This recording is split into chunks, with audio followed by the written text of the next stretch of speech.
Sayo pa sa buntag sa Pebrero 14, nagtapok ang mga empleyadong Katoliko sa pangagamahan ng lokal sa Oroqueta alang sa usa ka misa nga gipahigayon sa labi sa Town Center para sa Ash Wednesday nga mao'y timailhan nga nagsingabot na ang mahal nga adlaw.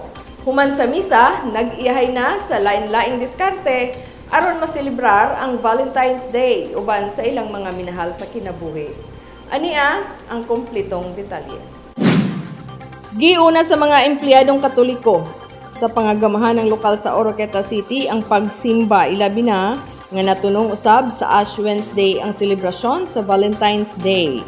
Kini human nagpahigayon ang LGU Oroqueta usa ka misa sa Town Center para sa Ash Wednesday, timailhan nga nagsingabot na ang mahal na adlaw o Holy Week. Diin gi-offer sa Ginoo ang iyang bugtong anak sa katawhan aron sa pagtubos sa mga sala gumikan sa iyang dakong gugma sa tawo. Atong nakita nga ang tanan nagpabadlis sa abo diha sa ilang agtang. Timaan nga gikan ang tawo sa abo ug sa abo ang tanan mo pauli. Matud pa nga importante nga moduol una sa Ginoo ay na ang pagselebrar sa adlaw sa gugma aron mas mapanalanginan pa ang matag relasyon.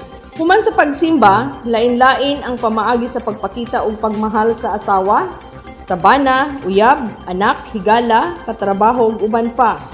Daghan na ang makitang post sa social media aron lang i-flex ang ilang mga nadawat nga gikan sa ilang mga mahal sa kinabuhi. Si Oroqueta City Mayor Lemuel Merrick M. Acosta aduna sab siya'y gipaambit atol sa maong kasaulugan. Diin personal niyang gihatagan ang tanang empleyado sa mayor's office o cupcake aron iyang mapaabot ang iyang pagpasalamat, pagmahal sa iyang kauban sa trabaho. Nakahatag kini og kalipay sa matag usa nga midawat sa cupcake. Tungod kay dili lang sa kalami sa cupcake, apan nagpakita kini og timailhan nga nakita sa mayor ang hard work or dedication sa team nga nakahatag og kabililhon sa matag usa. Samtang ang First Provincial Mobile Force Company ang mibisita usab sa buhatan mismo ni Mayor Acosta nga midalit og mga kantang pagpasalamat kang Mayor Acosta sa suporta nga gihatag sa First PMFC team nga nagbase sa dakbayan sa Oroqueta. Nalipay usab ang mayor, gani miuban si Mayor sa pagkanta tungod sa kalipay. Wala usab nagpaulahi si Oroqueta City Vice Mayor Aurora Virginia Almonte sa pagpakitag pagmahal sa iyang mga kauban sa trabaho. Tungod kay naghatag usab siya og heart ug chocolate sa tanang staff sa sangguniang panlungsod. Samtang nagpadula siya nga ang premyo sa kakupon for Valentine's Dinner sa A+ Coffee Corner.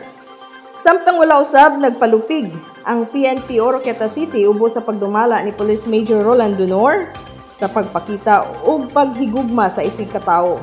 Naghatag usab ang kapulisan og bouquet nga puno sa sachet sa kape, gatas, Milo ug chocolate sa 50 ka sorting street vendors nga mapilian ug nagpili usab sila og upat ka sweet and loving couples para sa Valentine's dinner treat. Puno sa mga tao ang plaza ug lain-laing pakulo sa mga kan-anan para sa mga dinner date sa mga nagkarelasyon, mga higala ug pamilya nga nagselebrar sa Valentine's Day. Nakita nga nabatian gayud sa tanan ang espiritu sa gugma.